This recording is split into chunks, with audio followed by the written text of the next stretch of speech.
It's the MyMichelleLive podcast. MyMichelleLive Health Watch. She's writing a prescription for hope. Here's Michelle. Thank you, big voice guy. I am Michelle. I'm glad that you are making MyMichelleLive part of your day. Like and share our podcasts, whether it is Health Watch Today or SciTech Talk. We have on Tuesdays. We'll talk news and views, sports, and Weeks in Review, where we talk about the news of the week and get you all set for the weekend. All of our podcasts go a little deeper, and today we're going deeper into women's issues. March is Women's History Month. Next week is the International Day of the Woman, or women. You're listening, and you are either a woman or you know and likely love one. Boom. Easy as that. Today, important information on women, women's health, and even new reports on the ignorant society has that's touting this idea that may make the celebration of women, their accomplishments, and their health no longer valid. What is it? We'll talk about it. I think you may have an inkling. From the White House. The White House page has a section that says this: as we celebrate the contributions and progress of women and girls, we must also reflect on the extraordinary and unequal burdens. Unequal burdens. But what does it mean to be a woman? And what are these burdens? The White House says this even after championing the so-called Equity Act, that, yeah, it really does change what it means to be a woman by trying to add to what it means to be a woman and saying gender is fluid. So you really cannot logically have it both ways. We're going to talk about that. But first, let's take on some big issues that women are facing all around the world. Now, one thing that has not decreased but increased during our COVID lockdown scare down is violence against women, but particularly in a lot of places around the world. 1 in 3 women experience violence at the hands of their husband or partner. That's over 800 million women worldwide. These women can feel trapped, afraid. Their lives are often restricted. Those who consider leaving often fear ending up penniless or losing their children. Over time, their confidence slips away, making a life without violence seem a distant memory. The abuse can lead to injuries, as well as serious physical and mental health problems, in some cases, even death. Many women contract sexually transmitted infections or have unwanted pregnancies, and when pregnant, have a greater risk of miscarriage or of having a premature or low birth weight baby. They can experience depression, anxiety, other mental health problems, or become addicted to drugs and alcohol. It can be hard to know who to trust or where to turn. And you know what's really sad? It is so bad in primarily Muslim countries. Women celebrate very minor liberties like the right to be educated. Can you even wrap your mind around that? Women in Saudi Arabia soon won't have to ask if they can work or study. Women in the country have historically had to get a male relative's permission to do nearly any day-to-day activity. But Saudi Arabia's GDP is struggling, and inequality may be partly to blame, which could be one reason the king changed things. Research has shown that getting more women educated and in the workplace boosts the country's economy. And while the Saudi society as a whole is still highly male-dominated, women have been slowly gaining rights. In 2015, women were able to run and vote in a municipal election for the first time. As for the most recent order, women can potentially go to the hospital or appear in court independently. Or how about this? The right to pleasure. Female mutilation is a real thing. And even in our country, it can happen and we turn the other way because, well, it's that kind of religious freedom. But yet, we don't have the freedom in many cases anymore to practice faith or to speak out what we believe is a biblical worldview without extreme condemnation. What is going on? Now, women also have unique health issues, and that's something that could be lost as we strive harder and harder for gender fluidity and say, well, there really is no difference. And yet, women work harder. Women are experiencing health risks at a much higher rate. Listen to some of these reports that I'm going to give to you. It may wake you up. Whoa, turn the light on, honey. Women are skipping vacations, for one, and that may be contributing to poor health. Too many women are skipping vacations, and it is bad for our health. A new report out tonight finds that whether you're a working woman or a stay-at-home mom, you need a break from your routines. More and more people are telling me that they're not going to do anything. They have nothing planned. Companies are doing more with less, and he says workers don't want to be laid off, so they work harder without a break. People are working longer hours and feel like if they take time away, they're doing a disservice to their employer. Instead, he says they're hurting themselves. A study of Wisconsin women found that while 1/3 of us vacation each year, 1 out of 5 takes a vacation only once every 6 years. That increases stress and depression. He says that's a dangerous toll on the heart, so it's important to get away. People that take regular vacations may decrease their death rate by about 20% and their rate of cardiovascular death by 30%. Research also finds that vacations help you sleep better, improve your mood, become more productive, and strengthen those family ties. Skipping vacations, lots of stress, and then add to that, women are sadder. Seasonal affective disorder disproportionately affects women. While the exact causes of SAD are unknown, the reduction of sunlight in the winter can throw your biological clock out of whack and reduce levels of serotonin, a brain chemical that influences mood, and melatonin, a chemical that regulates sleep and mood. The further you're away from the equator, the more likely you're going to have seasonal affective disorder. Symptoms of seasonal affective disorder include feeling blue or depressed, fatigue and low energy, trouble concentrating, appetite and weight changes, and a lack of interest. SAD is diagnosed 4 times more often in women than men, and it's also more likely to impact younger adults, even children. For mild cases, spending some time outside every day, even if it's cloudy, will help.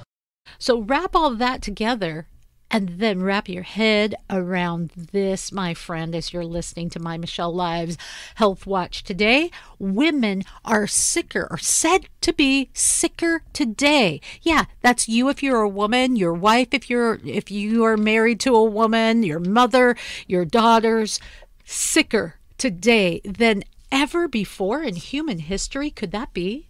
Are women sicker today than at any time in our history? Yes. So women have double the rates of anxiety as men. They have double the rates of depression. They have double the rates of insomnia. They have higher rates of autoimmunity. And all of these... Double the rates of Alzheimer's. Double the rates of Alzheimer's. All of these things have been increasing over time. Dr. Sarah Gottfried says at the root of this health crisis, toxic buildup in both the body and the brain, caused by our diet, lifestyle, and environment. The leading cause of death for women, who, as we just heard, may be sicker than ever. The leading cause of death certainly isn't COVID. You know what it is?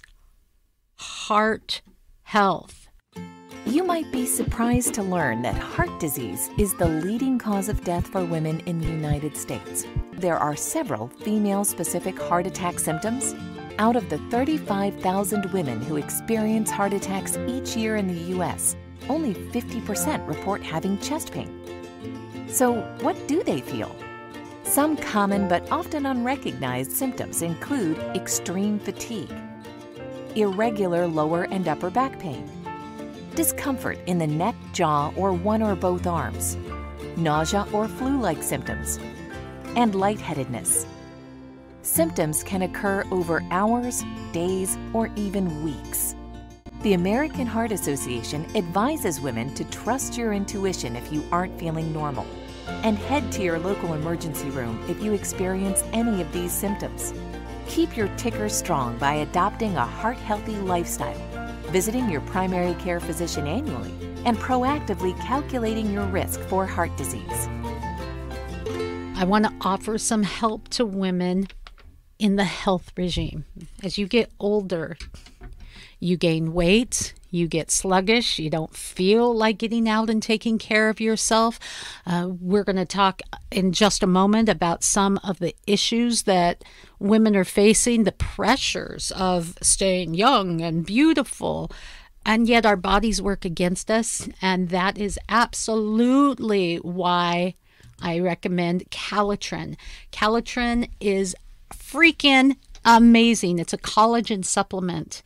My friend Sam, I wanted you to give us a little insight into why women need Calitrin. Tons of people call in, but my favorite is when they call in and they cannot take anything else because they don't want to interfere with their medication or they don't want to, have the jitters or feel yucky with taking anything. Yeah, and Calitrin is awesome because it's drug-free, it's stimulant-free, and it's not going to interfere with any medication whatsoever. Wow. What I first noticed, Sam, was that I had extreme clarity in thinking. I was starting to get foggy and I didn't even realize it. Then I started realizing I had more energy. Those were the things that happened in the first few weeks. It took about 3 months before the weight started coming off, but that happened as well. And like you said, Sam, it's all without the stimulants, without the terrible feeling, without side effects that medications and weight loss drugs can give you. This is a supplement that I've been taking for a year.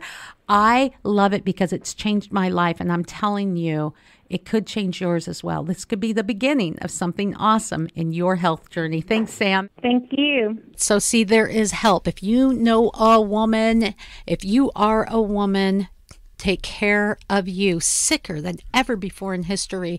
Calitrin's a supplement that will not interact with other medications, that will help boost your metabolism naturally, help you maintain a healthy weight.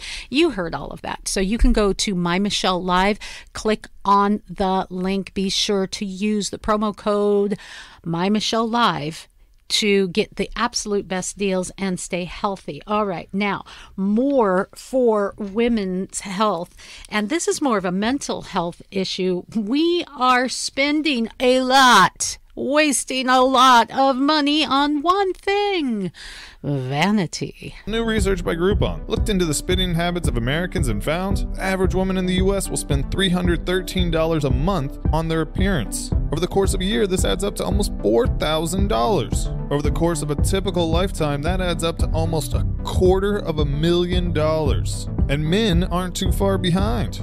The average male spends $221 a month on their appearance, mounting up to a lifetime tab of almost $180,000. Male or female, that's a lot of money.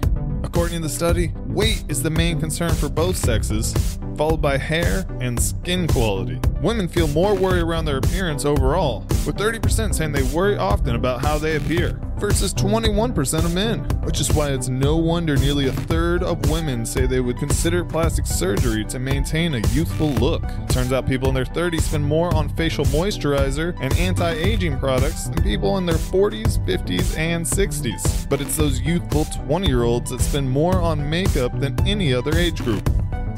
And the obsession with our externals instead of our internals is starting younger and younger. And we're buying into all the products and all of the hoopla to try to look wonderful. Girls, younger and younger, already trying to take those wrinkle creams. We're living in a world that tells us that age is beauty. But new research shows that the fight against aging is starting younger and younger. A new study revealed 1 in 3 women under 35 routinely use anti-wrinkle products. And 20% of women ages 18 to 24 would consider plastic surgery compared to only 11% of women over the age of 55. The poll of 2,000 women across the country, conducted by Dermstore.com, found that young women of today have started using products to fend off the signs of aging much sooner than their elders. The average millennial started at 26, as opposed to the average person over 55 who started at the age of 47. The research revealed that those under 25 are over 3 times more likely than those over 55 to regularly use face masks and nearly twice as likely to consistently exfoliate their skin. And it turns out over a quarter of women under 25 even admit that they regularly worry about their signs of aging.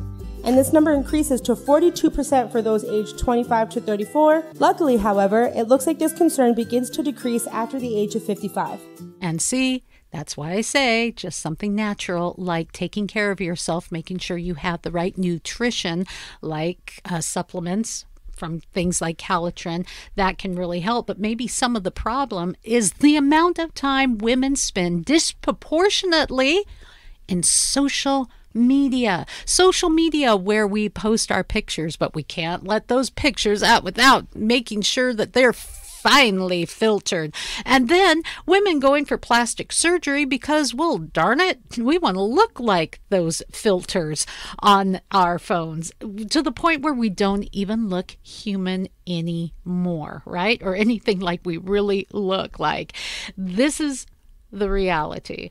Did you know that women rule social media? Yes, it's true. Women make up 54% of Facebook users and 68% of Instagram users. And while Snapchat don't release official gender data about their audience, a report in the Wall Street Journal a few years ago suggested that around 70% of Snapchatters were female. So not only do women use social networks more than men, but when they do, they also participate more extensively. Women have an average of 55% more posts on their Facebook news feeds and 8% more friends than their male counterparts. The average number of posts on a woman's Facebook news feed is around 394 compared to men's 254. In addition, women also interact more with their contacts than men do. They truly are the queens of sociability. So we can see some of the social issues that are really propelling a change in what it may mean to be a woman. We have to, we spend a lot of time on social media. That may be why social media has turned from just an engagement of ideas to maybe an engagement of feeling. We need that. Women tend to think more emotively, and that's fine when it's in balance. But when out of balance and left unchecked, well, we're just a big, overly possibly feminized society that does nothing but feel. And then we as women lose that fine balance of our brilliant thinking minds. Stop the insanity. When we think of the disproportionate time we spend on social media, well, we're sitting instead of moving. We're filtering our looks instead of doing the things that are very healthy to take care of ourselves. This is where we're at today. And mix with that the confusion of what it means to be a woman. You know, something that we often talk about is our canceled report.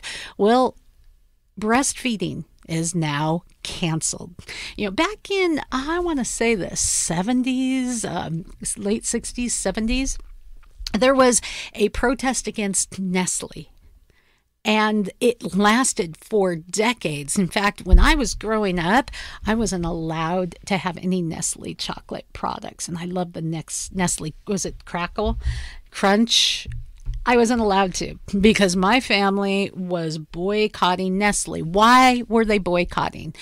Did you know this? They were pushing formula in third world nations instead of breastfeeding.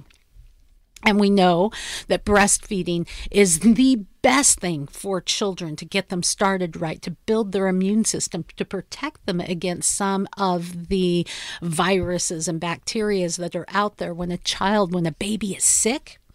Our breasts are freaking amazing.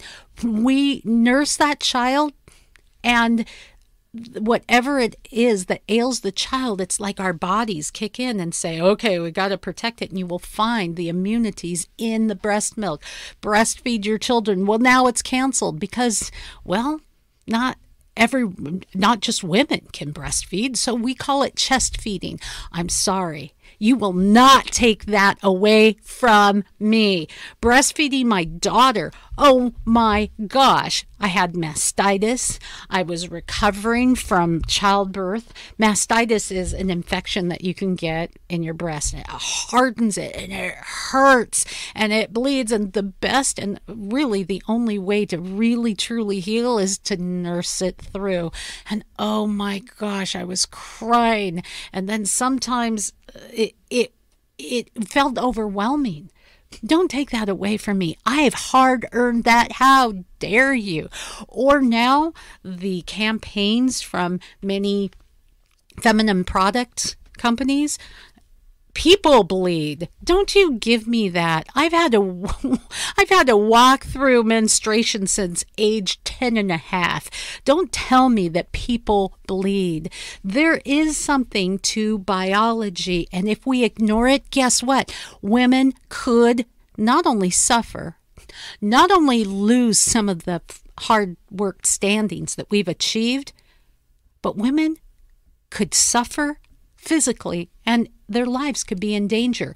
Take Ambien. Ambien, prescribed 40 million times just last year. Approved 20 years ago. We're only now finding out that women have been prescribed a dose that's twice as high as they need. That is a textbook example of what's wrong. How did it happen that for 20-some years, women, millions of them, were essentially overdosing on Ambien? So the assumption we're making that it really doesn't matter, sex, is not a valid assumption. It may not matter. It may matter hugely. It may flip your results on their head, and you don't know. So what happens is you start to realize, wow, the status quo is not okay. The way we're doing business has to change. That's right. Ambien and other drugs. It's hard to test. And if you look at some of the studies done on Ambien, it's hard to test any drugs on women because our physiological makeup kind of changes a little bit through the month. Well, that's the one thing that is fluid about being a female is our menstruation periods, our menstruation cycles. So testing drugs on women, well, it's so hard. It varies. So Ambien is one of those drugs tested on men. And it's assumed, well, it's about the same. It isn't.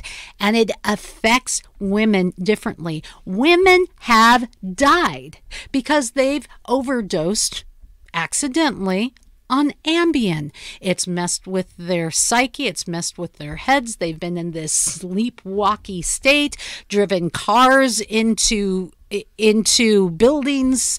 This is something that's very real. There are ads that you'll see, like ads for an HIV prevention medicine called Descovy. Descovy for PrEP. It's for those at risk of getting HIV through sex. But they say this, it's not for everyone. This drug is not for use in people assigned female at birth. Why? If gender is fluid, why? Because we're hypocrites, because we don't logically think things through anymore, because we go with our feelings. And what's happening, girls, and those of you who love girls, we're suffering, and we may be losing hard-fought ground. Michelle, she's like sweet and sour sauce, without the sour, but saucy nonetheless.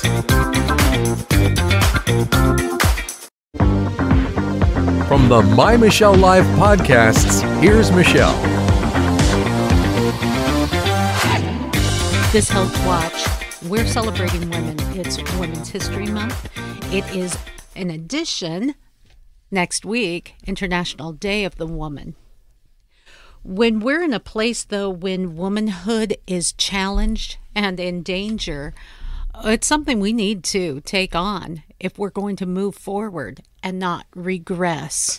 Women's sports has been at the highlight where we have seen people like MMA fighter Fallon Fox twice break the skull of a female opponent, winning handily. and yet being called the bravest athlete alive. We saw back in, was it 1999, Bruce Jenner being touted as Woman of the Year. And what does that do for, as we must say in this current environment, biological women? Well, you can listen to me, and in a few moments, we're going to have an author come on, the author of the book, The Plot to Change America, How Identity Politics is Dividing the Land of the Free. Mike Gonzalez is Senior Fellow at the Heritage Foundation. Well, it was at the Heritage Foundation that another voice was heard, not a conservative voice per se, not a touting the line of evangelicalism voice, but an important voice and a beautiful voice. You can hear the pain in the voice of Julia Beck. Now, we'll put a link so you can watch this on YouTube, but Julia Beck shared her experience being terminated from her position on the Baltimore LGBTQ Commission for claiming that the biological reality of sex, male, female, was real. She said, how can I be, she's a lesbian, she said, how can I be a homosexual if sex does not exist? She explains here why the Equity Act promotes inequity for women, for girls, and it is important if we're really going to celebrate women and remember their accomplishments and hope for a better future. Take a listen. This is about 9 minutes, and if you listen closely, I think you'll be floored. Good afternoon, everyone. My name is Julia Beck. I live in Baltimore City, and I am a lesbian. You might be thinking to yourself, why is a lesbian speaking at the Heritage Foundation? And I ask myself the same thing. But my answer is pretty simple. There is no place for me. I am politically homeless. So believe me when I say I am grateful for the opportunity to share my story. Thank you to the organizers, to my fellow panelists, and everyone here for making this happen. My story is as unbelievable and absurd as it is commonplace. I got kicked off of the Baltimore Mayor's LGBTQ Commission as the only lesbian, simply for stating biological facts. After a months-long witch hunt, I was found guilty of violence. My crime? Using male pronouns to talk about a convicted male rapist who identifies as transgender and prefers female pronouns. It doesn't matter that he sexually assaulted 2 women in a women's prison after being transferred there on account of his gender identity. Oh no, it is far more criminal for me to call a male rapist he than it is for him to rape. The man who led my inquisition also identifies as transgender. He is the president of the Baltimore Transgender Alliance and claims to be a lesbian. I find that almost funny, because everything he does makes life for women, girls, and lesbians worse. Last June, during Pride Week, his organization, the BTA, sponsored a public event where lesbians would be, quote, hung by their necks, end quote. He advocates for commercial sex work, of which he has no experience as a white trust fund baby. He also inhibits the work of on-the-ground women organizations for not using inclusive language.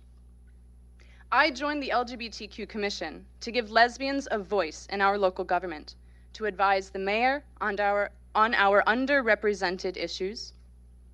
I was reviewing proposals, speaking at town halls, and sharing very detailed notes with everyone on my committee. After a few meetings, I ran for a leadership position, and I won. I was one of 2 co-chairs on the Law and Policy Committee, but that did not last long. After the BTA president accused me of transphobia, the mayor's liaison swiftly scheduled an emergency meeting to assess my fitness as a leader. The meeting went worse than you can imagine. I was not allowed to talk out of turn. One by one, members of my committee, representatives of the BTA, and 3 brave friends, went around the table speaking their minds. One gay man at the meeting said, "Biological sex was a thing of the past." I looked at him and asked, how can we be homosexual if sex is fake? I kid you not, that really happened. Another gay man disagreed with the dictionary definition of woman as adult human female. These men could not support their flimsy arguments. The next speaker, though, she broke my heart. She had just survived a hysterectomy, shaking and complaining of hot flashes. She said she was not and had never been a woman. Quote, "It doesn't make me any less of a man that I have a vulva. It's there and it's masculine and it's a male and it's a man," end quote. As she said this, my accuser snapped his fingers as if we were at a poetry reading. It was so fake and performative. He didn't care at all for what she had endured in the name of gender identity. He snapped because it made him look like an ally. Hours went by, but I insisted that sex might be actually important to our work, as it definitely is to my sexuality. But their decision was made long before that night, and I was voted out. The meeting made one thing crystal clear. Inclusivity means all voices are welcome, except women's, except lesbians. It's unfortunate that so many people are truly confused about gender and sex, so I'd like to break it down right now.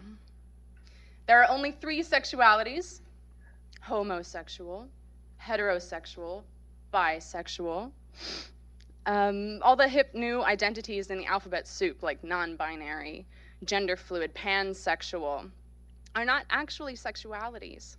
Neither is transgender. Yet everything is about the T now, entirely eclipsing the L, G, and B.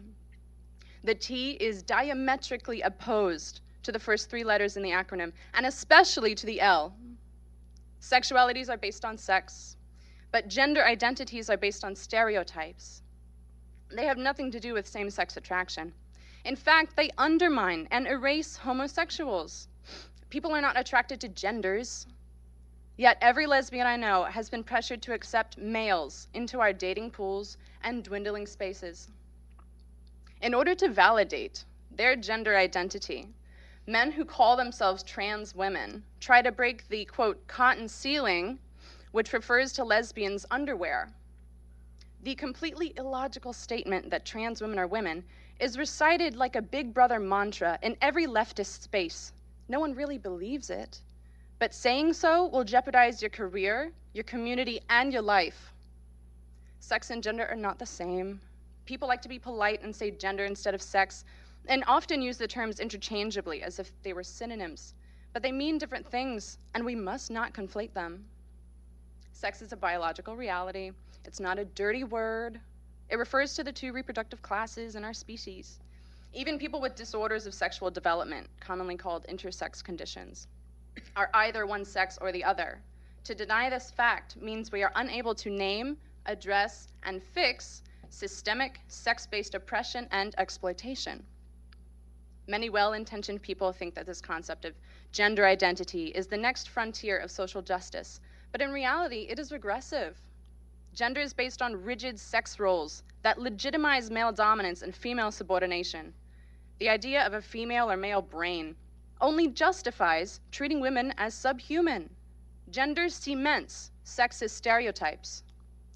Women like me, who don't wear makeup or high heels, do not conform to gendered expectations of femininity. And that's okay. Women don't need to wear makeup or high heels in order to be women. Our female sex is the one and only qualifier of womanhood. But today, many young girls are told that they are born in the wrong body if they do not embrace femininity. It used to be that if you did not follow traditional gender roles, being the perfect pretty princess or mean macho boy, then conservatives would try to change your personality to match your body. But now it's worse. Liberals are trying to change your body to match your personality.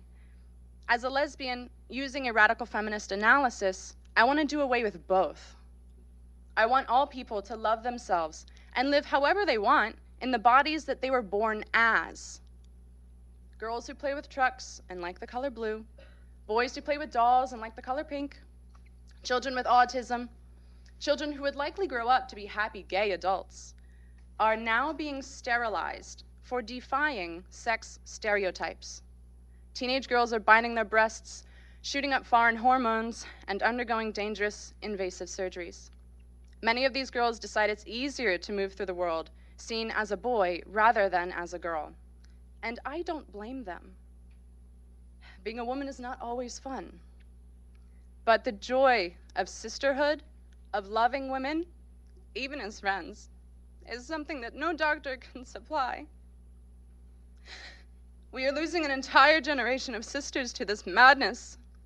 That's why it's personal. It's infuriating, it's devastating, and I have had enough. I'm here because I care about women, and I expect that you do too. As we are on the precipice of the International Day of the Woman, and it has been proclaimed even from the White House that March is Women's History Month, what it means to be a woman is being greatly challenged. What does it mean to be a woman anymore? If gender is fluid, are we going to lose ground on hard-fought battles that women have championed for years? What does it mean to be a woman, and what does our current circumstance and news stories surrounding the Equity Act do for women or against women? And what really, truly is happening in America? It's almost as if there is a plot to not only change what it means to be a woman, but to change America and our identity. In fact, so much so, I'm not the only one who noticed it. Mike Gonzalez, senior fellow at the Heritage Foundation, wrote a book, The Plot to Change America: How Identity Politics is Dividing the Land of the Free. Mike, thanks for hanging out with us today and giving us a little insight into an issue that you're passionate about. Yes, thank you, Michelle. It's my pleasure to be on with you, not only to discuss my book, The Plot to Change America, but to discuss all these issues, the difference between equity and equality in what is happening to the issue that you just alluded to. I guess we are in the month of the woman. What it means to be a woman. Yeah, I would be. I have a young daughter who, when she was a girl, she played soccer and she played volleyball and she did many sports. And I would hate to see her have to compete with biological males who are now shattering sports records. Winning all the competitions because, of course, they're biologically males, no matter how they see themselves. Yeah, so we're really struggling with this. I think it is amazing to me that in my hand right now, I am holding a device that I carry with me everywhere, and at my fingertips, Mike, I have the wealth of human accumulated knowledge just at my fingertips, at my whim, any moment of the day, and yet we as a society know nothing about history, and we forget very important points, very important things that have happened as history repeats itself, and very important statements like united we stand, divided we fall, and yet we are dividing ourselves disproportionately, tribing up, and most of these divisions are based on little more than how do I feel. Yeah, well, to begin with, all these categories that the federal government has created are self-identified, right? You self-identify as Hispanic or as Asian American or as one of the 32 genders of the New York City Human Rights Commission, but they are created by government, then officialized by government, and put on the surveys, official surveys, such as the census by government, with the category of Hispanic, for example. It was created by the Office of Management and Budget in 1977 through Policy Directive number 15, and then put on the census in 1980 for the first time. You and I both have Iberian last names, both you and I are both Americans. We have many things in common. We have our common humanity in common. We have the fact that we're probably both conservative or conservative leaning. We're both Americans, but they have taken, your background. I don't know what that is, and my background, which who cares what it is, and brought us together into one group that is deemed to be a marginalized victim group. Wow. Yeah, and yet we only met today. So it kind of blows my mind, to be honest. And I was really excited about talking with you because after reading through your book, what a great thinker you are. You use a phrase that in association with our kind of political tribing and how we've gotten here as pan-ethics. That really encapsulates to me a lot of what we're experiencing, pan-ethics, and I've not heard that bantered around. I want to use that word multiple times during our interview because I want it to catch hold. Let's talk about pan-ethics, what it is and what it means and how it applies. Yeah, so the concept of pan-ethnicity, a pan-ethnic group, is, for example, take Asian Americans. You have a group that the government now says is a unified group, a monolithic group, and yet it is Americans with origins in Pakistan or India or Japan or Korea or the Philippines or Malaysia or China. These are Americans with very different cultural indicators, Americans with different, obviously different countries of origin, different habits, different diets, different inheritances, biological inheritances, and cultural inheritance, which is what makes up health when we discuss health. But to begin with, our government should be looking at them not as a member of a pan-ethnicity, but they should be looking at them as individual Americans, as one of the 330 million Americans that exist, people who have been granted rights by either God or nature, depending on your beliefs, but not by government, on whose behalf government exists to protect their rights, not to take them away. That has been the traditional view. Have we always lived up to that? Oh, by golly, no. People have been discriminated in America.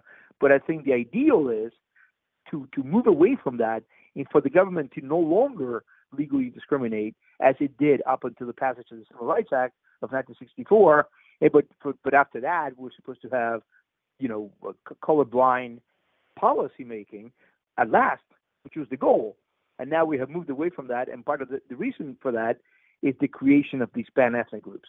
Yes, and then we have the ethics that we like to employ in our everyday lives. What we've had this idea that what's right for me is right for me, what's right for you is right for you. There is no ultimate truth. There is no ultimate thing that we can rely on.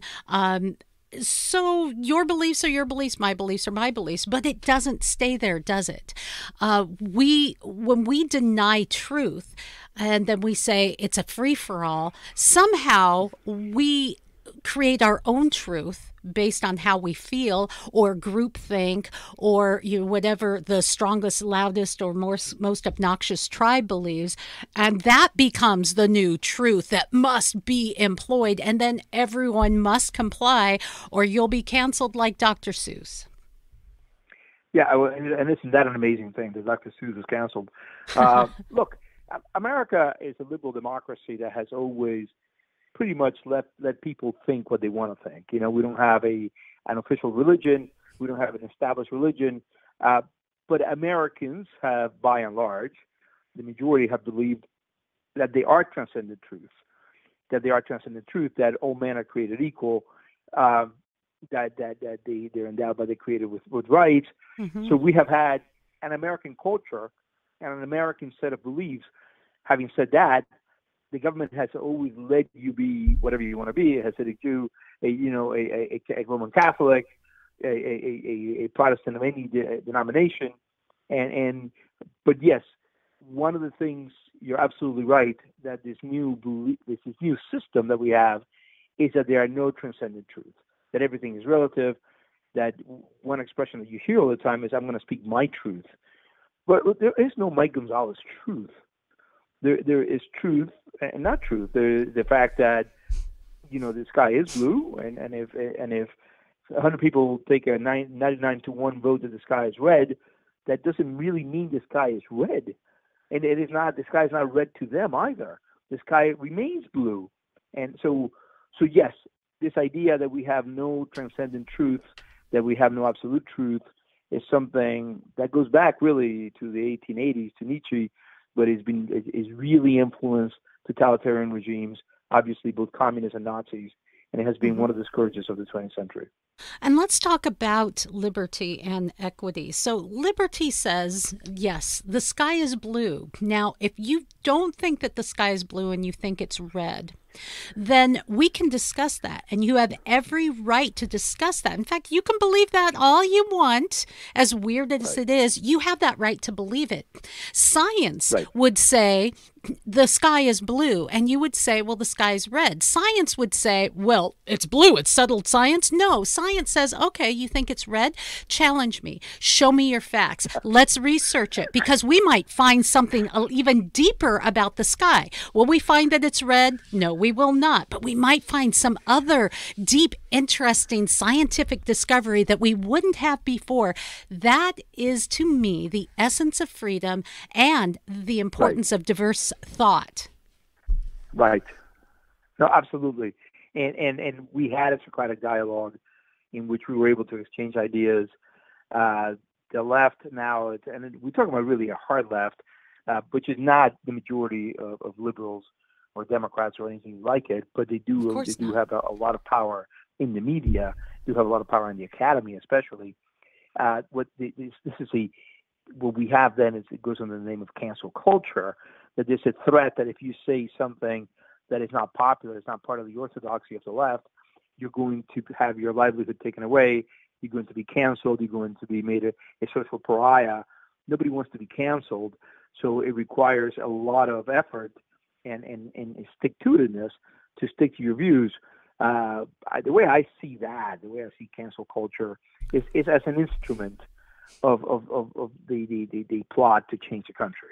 It's being a bully. Let's just get it right down to the crux of it. You're being a bully. If you're counseling people, you're being a bully. And you're obviously afraid of your truth, that it won't stand up to scrutiny. Look, I'm going to get Sunday school on you because I'm a faith girl. And even in the Bible, God says, test me, try me, prove me. Even in the Bible, God entreats and praises people who say, you know what, I'm going to check this out and see if this is real. He doesn't demand, I am God, thus you must believe. If anyone should, God should, but he doesn't even do it. Who are we to do that to one another? Right. And you're right. The result is that we have an impoverished marketplace of ideas. When Americans, I travel, even with the pandemic, I traveled last week. I went to Denver, then I went to CPAC in Orlando. People are afraid to speak out, Rachel. Americans are afraid to take stances because they don't want HR in their places of employment to come after them. Mm-hmm. They don't want their children's educators to come after their children. They don't want their neighbors to ostracize them. People are, we have become what we've never become. This is supposed to be the land of the free. Where people the land of the feared, the afraid. Yeah, people were proud to take contrarian positions, and they were celebrated for it. And that is no longer the case. I wanted to talk about something that you mentioned as we started chatting today, the difference between equity and equality. Yeah, so this is an important thing because the difference to you and me, the traditional concept of equity is the difference is very small. Equity and equality are almost synonymous. However, in the corrupted meaning that the woke left has taken now, it means the unequal treatment of Americans by the government, by the way, not just companies, but by the government, the unequal treatment of Americans in order to obtain equal outcomes. But not just equal outcomes based on category. So in other words, category or race-based parity.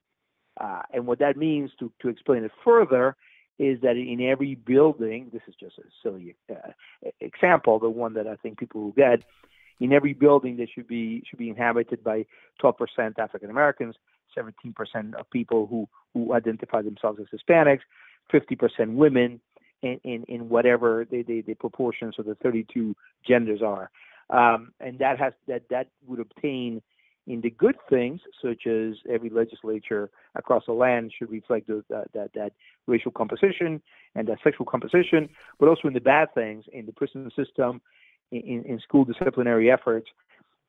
In order to get there, you need government coercion, right? Because life is not like that. Life is not like that. Some people are going to be represented more in some areas, others more in others. And in order to obtain that numerical proportionalism requires coercion, and could actually end up with even more tragic consequences. What the Constitution of 1787 calls for, and again, we haven't always lived up to it, is equal treatment. That is what the 14th Amendment says: equal protection under the law. The Title 6, Title 7 of the Civil Rights Act of 64 say that the government, that even companies should treat people equally, no matter their race, sex, or national origin. That is now swept under the rug. Joe Biden will not even mention the word equality when he's reading the teleprompter, and he makes a mistake, and he says the word equality. He backs up on himself, and he repeats the word equity. By the way, the definition, just to cap this, the definition I give you of equity, it's not mine. It's Kamala Harris herself has said that equity and equality are very different, and that equity means equal outcomes and unequal treatment. Okay, equal outcomes. But that's kind of playing God, isn't it? And when we try to play God, inevitably in every realm, it kind of messes us up. As you're listening today, Mike Gonzalez is with us, Senior Fellow at the Heritage Foundation and author of a book that is worth a read, The Plot to Change America, How Identity Politics is Dividing the Land of the Free. I'm Michelle Mendoza. Mike, that's one of the reasons why I have always been a proponent of standing during the national anthem. You don't know this because this is our first opportunity to speak. I'm already enjoying it, so I'm already going to make sure you come back if you'll have it. But Mike, when I was growing up, my family's very left-leaning, very, very left-leaning.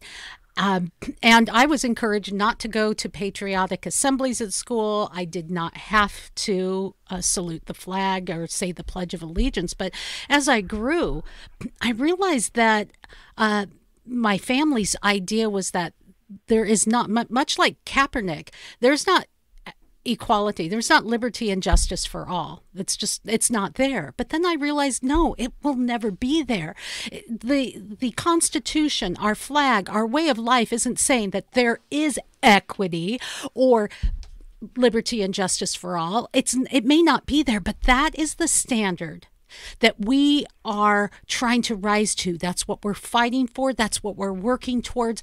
That's why our system is such a great system, because we believe all men are created equal, and we are working towards that kind of environment where we can do and be anything that we wish, where there is liberty and justice for all. So I proudly salute the flag. I'm one of those crazy people that's singing at the top of my lungs during the national anthem, and people are looking back going, what's with this girl? So that's because there really is that opportunity. When we play God, Mike, I think that we intervene in a way that we don't know the outcome. I don't know about you, Mr. Gonzalez, having, that Hispanic last name and your background. I don't know what your background is, but me, a brown girl growing up in a white area, I was not treated differently. I didn't even know that. I just knew that maybe I looked a little exotic. But in some instances, honestly, Mike, I know in my career, especially where sports are concerned or being a sports reporter, I've had to work harder. There's been times where being a woman, I've come up against misogyny. There may be some times where I've come up against racism. I don't know. And I've had to work harder and be better to be where I'm at. But you know what that made me? Harder working and better. And now I'm way ahead of a lot of people that I left in the dust because of that. Long story, I know, but... No. Listen, I'm also enjoying enormously having this interview with you. You just reminded me of Linda Chavez, who said in her book, "The story of America is every group having to crawl through glass to make them prove themselves better than the last group." And you're absolutely right. And it used to be that we used to be recognized and we derived our sense of dignity and pride from the way we overcame these challenges, right? Now we live in a victimhood culture in which we derive our sense of pride and our claim and recognition from our status as victims. You know, from everything you just described, I don't think you describe yourself as a victim. I certainly don't describe myself as a victim. I would describe you, from everything you said, as a victor. And that used to be what puffed us up, right? What gave us, we achieved this despite the misogyny, despite the discrimination and all that. I think what you just said about when the government tries to equalize outcome, you're absolutely right. First of all, the founders completely understood that people had different talents. Madison, in Federalist Number 10, spoke about a diversity in faculties, which he said were going to lead to different outcomes. And he said, in fact, he added that the first job of government was to protect, to defend the diversity in faculties. Although he did worry about the unequal outcomes because he thought it would lead to political faction. But on the question of playing God, well, I would say play the devil, I think this is where the left gets into trouble, right? I think the left, conservatives, by and large, not all, understand that human self-interest, human flaw. They understand that, as Adam Smith said, it's not from the benevolence of the baker, the butcher, and the baker, the butcher, and the brewer that we get our beer, our bread, and our beef, but it is from the self-interest. So we work with that self-interest, which is not a virtue. The left thinks it can change human nature. It thinks it can re-engineer us and produce a new man. And it sounds like you're very religious. You've read the Bible. When you read about Abraham and Sarah, people who were depicted thousands and thousands of years ago, you understand that they're just like you. They have the same foibles. They have the same advantages. Human nature is unchanging. When the new man of the left, of Marxism, never shows up, then the Marxists have no other choice but to use coercion. And that is the problem with it.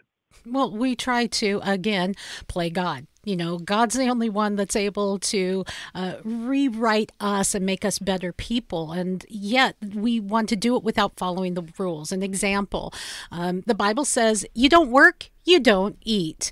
And that just, it works against us looking at people and having that compassion, which is a beautiful thing that we have in America. But compassion unrestrained becomes cruelty. And we see that. I live in Seattle, Mike. In Seattle, we see the worst of human suffering. I was in Indonesia, in some of the poorest areas of the world in Indonesia, going through the slums, and it really didn't look any different than going through downtown Seattle in certain areas. The suffering is so great because when we just give handouts and say, you don't have to work, you don't have to get off drugs, you don't have to have responsibility, we not only work against how we were created, we steal that ability to make ourselves better. And it hurts us physically, it hurts us spiritually, it hurts us emotionally, and it hurts us as a people. So when we get off on these tangents, we do it without logic, without reason, and without understanding the consequence.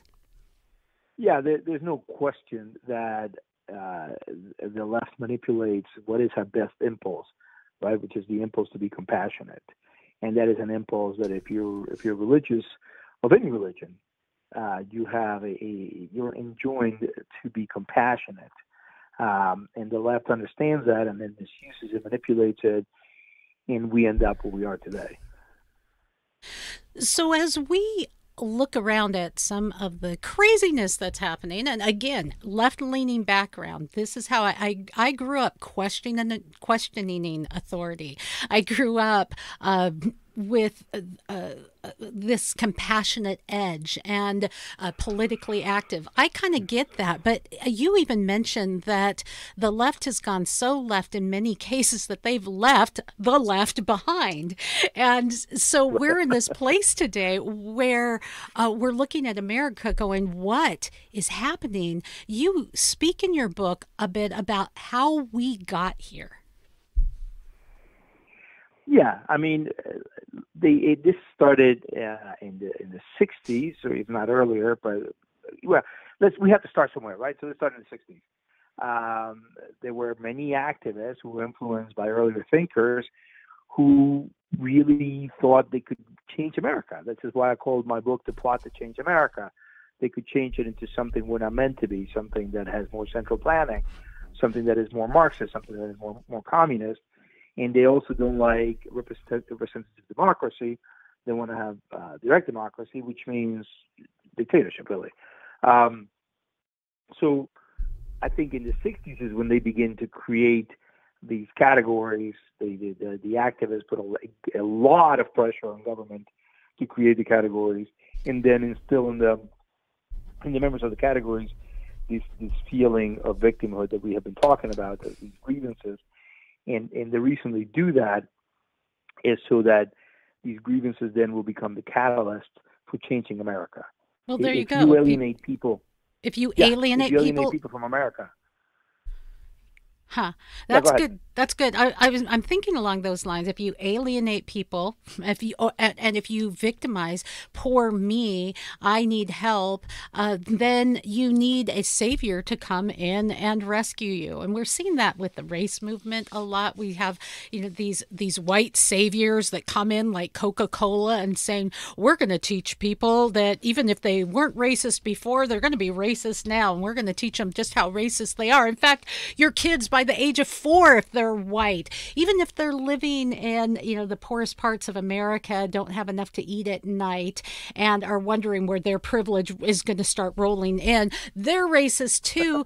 We're just in this crazy place where we have forgotten that if I may not agree with you, remember that phrase, I don't agree with you, but I'll defend to the death your right to speak. Or the other idea that if one segment of society loses its rights, all of our rights are in danger. We forget that. We're okay with you losing your rights because, Mike, you're one of those wacko conservative guys. We're okay with your freedom of speech being shut down. In fact, I'm going to make sure you don't speak. Then if we can't have opposition, it's back to you can't challenge it. It can't be wrong. Yeah, that goes back, by the way, you just reminded me that idea goes back to Herbert Marcuse, who was a very influential thinker in the 60s. And he wrote this essay called Repressive Tolerance, in which he spelled it all out. He was a very influential guy. He taught Angela Davis directly. Angela Davis, as your listeners probably know, is a very well-known communist who is a mentor to the leaders of the Black Lives Matter organizations. So in that essay, Repressive Tolerance, he said, no, in the new tolerance, we can now tolerate ideas from the right. We need to repress those, and that is what we're seeing take place, across the country today in 2021. It just doesn't make sense. If, again, like with science, if you're wrong, it proves out in the end. So there must be a fear that you're going to have to deal with the truth, and maybe that truth will set you free. So we have gone down the path so far, Mike. Is there any recovery? Do you think that we've gotten so ridiculous, Mr. Potato Head and Dr. Seuss are now on the chopping block? Do you think America, for the most part, is saying, okay, you know what, enough is enough? Will we see a pendulum swing, so to speak? Yeah, absolutely. I think that the left, so look, because we lost all the institutions, we lost all the cultural institutions, we, in a way, our power is limited, but our power comes from the fact that they overplay their hand. The left is overplaying their hand spectacularly. It's amazing that they cannot, that they cannot limit themselves, and when they do that, they just turn off the country. The country is super turned off by this. They look at this and they're like, "What? Little House on the Prairie? Dr. Seuss? Mr. Potato Head? What are you talking about? Oh, I have to tell you this. I think you'll get a kick out of this. Someone just posted on their Facebook page, social media, a picture, and it said, "I finally found a meme that won't offend everybody." And it was just a blank. It was just blank. But guess what? Someone got offended and said, that's why does your blank page, why does it have to be white? I'm like, oh my God. Oh my gosh, are you kidding me? So sooner or later, people do have to roll their eyes and go, okay, can we just get back to reason? It's, when you reason things out, you use logic. And when you get back to some of the values that our country were founded on, you find out that everybody wins, that liberty reigns, that diversity is indeed welcomed, and even people who would be on the fringe of ideas, things that are weird or behaviors or identities, there is still room for your freedom, liberty, and protection. Duh. Seems like a win-win. Right. And the fact that we had liberty in society had always helped actually those who were being discriminated against.